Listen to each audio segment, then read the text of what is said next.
उत्तरकाशी में बादल फटने से तबाही। सेना, आईटीबीपी और एनडीआरएफ का राहत बचाव अभियान जारी। 8 से 10 जवानों के लापता होने के बावजूद सेना बढ़ रही आगे। पीएम मोदी और गृह मंत्री शाह ने शोक व्यक्त किया। सीएम धामी ने 24 घंटे बचाव अभियान चलाने के दिए आदेश। 130 लोगों को बचाया गया, लापता लोगों की तलाश जारी। उत्तरकाशी में बादल फटने से अचानक बाढ़ आ गई, जिससे गंगोत्री तीर्थ यात्रियों के लिए एक महत्वपूर्ण पड़ाव धराली गांव क्षतिग्रस्त हो गया। धराली गांव में एक भीषण भूस्खलन हुआ, जिसमें कई घर बह गए और तबाही मच गई। उत्तराखंड के मुख्यमंत्री पुष्कर सिंह धामी ने कई बादल फटने के बाद की भयावह स्थिति का आकलन करने के लिए देहरादून स्थित राज्य आपातकालीन संचालन केंद्र का दौरा किया। मुख्यमंत्री धामी ने समय पर निकासी और सहायता सुनिश्चित करने के लिए प्रशासन और चिकित्सा टीमों को 24 घंटे सक्रिय रहने का आदेश दिया है। वहाँ पर बचाव के काम तेजी से चल रहे हैं। वहाँ पर सेना के लोग, आईटीबीपी के लोग और एसडीआरएफ की टीमें वहाँ पहुँच गई है। लगभग 70-80 लोगों को अभी सुरक्षित स्थानों पर निकाल भी लिया गया है। तो बड़ी मैं समझता हूँ कि बहुत तेजी से ये बचाव का काम वहाँ पर हुआ है। इसके अतिरिक्त सभी विभाग यहाँ से कोऑर्डिनेशन में, सेना के साथ भी हम लोग लगातार कोऑर्डिनेशन में हैं, क्योंकि सेना के बेस कैंप के आसपास भी जो है ये मलबा आया है और कुछ सड़क मार्ग भी बाधित हुआ है। लेकिन डीएम और एसपी मौके पर पहुंच रहे हैं। नेताला के पास कुछ रोड खराब हो गया था। मौसम बड़ी चुनौती है, इस समय भी वहां पर बारिश हो रही है। इसके अतिरिक्त यहाँ पर सभी प्रकार की अभी यहाँ समीक्षा की है। स्वास्थ्य विभाग अपने स्तर पर डॉक्टरों की तैनाती कर रहा है, दवाइयों की वहां पर तत्काल व्यवस्था कर रहा है, भोजन इत्यादि की व्यवस्था हो रही है और राशन वहां पर पहुंचे इसके लिए जिला पूर्ति अधिकारियों की, पुलिस विभाग ने लगभग 160 पुलिस के लोगों को 10 सीनियर अधिकारी और 3 एसपी रैंक के अधिकारी वहां नियुक्त किए हैं। भारतीय सेना, आईटीबीपी, एनडीआरएफ और एसडीआरएफ सहित कई बचाव दल राहत कार्यों में जुटे हैं। इसी बीच निचले हरसिल क्षेत्र में एक शिविर से कम 8 से 10 भारतीय सेना के जवान लापता बताए जा रहे हैं।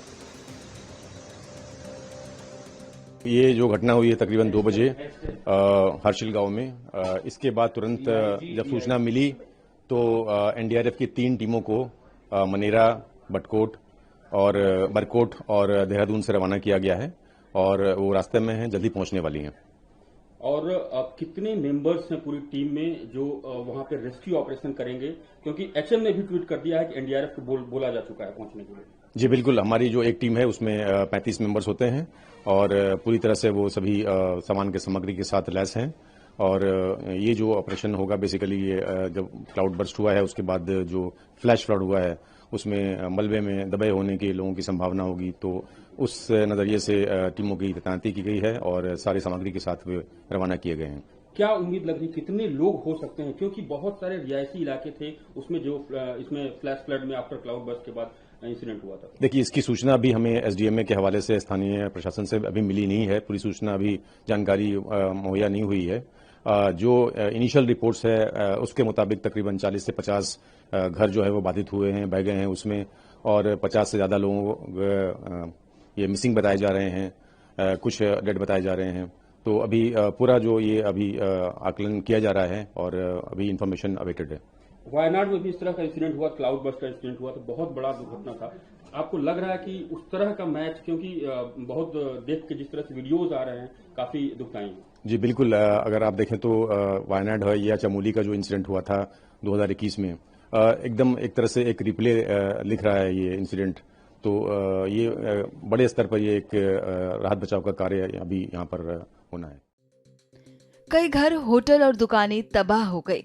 बचाव दल रात भर बचे लोगों की तलाश में जुटे हैं। प्रधानमंत्री मोदी और गृह मंत्री अमित शाह ने इस पर शोक व्यक्त किया है और चल रहे राहत प्रयासों में पूर्ण सहयोग का आश्वासन दिया है। पीएम मोदी ने अपने एक्स हैंडल पर लिखा है, उत्तरकाशी के धराली में हुई इस त्रासदी से प्रभावित लोगों के प्रति मैं अपनी संवेदना व्यक्त करता हूं। साथ ही मैं सभी पीड़ितों की कुशलता की कामना करता हूँ। मैंने मुख्यमंत्री पुष्कर सिंह धामी जी से बात की है और स्थिति की जानकारी प्राप्त की है। राज्य सरकार की निगरानी में राहत एवं बचाव दल हर संभव प्रयास में लगे हुए हैं। लोगों की सहायता में कोई कसर नहीं छोड़ी जा रही। वहीं गृह मंत्री अमित शाह ने एक्स हैंडल पर लिखा, धराली में अचानक आई बाढ़ की घटना के बारे में जानकारी जुटाने के लिए उत्तराखंड के मुख्यमंत्री से बात की। आईटीबीपी की 3 टीमें वहां भेजी गई हैं और एनडीआरएफ की 4 टीमें भी घटनास्थल पर भेजी गई हैं, जो जल्द ही पहुंचकर बचाव कार्य शुरू करेंगी। बता दें कि 130 से ज्यादा लोगों को पहले ही बचा लिया गया है, लेकिन दर्जनों लोग अभी भी लापता हैं और बचाव कार्य तेजी से जारी है। उत्तराखंड सरकार ने प्रभावित जिलों के स्कूलों और आंगनवाड़ी केंद्रों में छुट्टी घोषित कर दी है।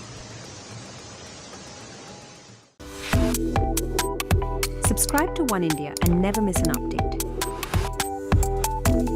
Download the One India app now.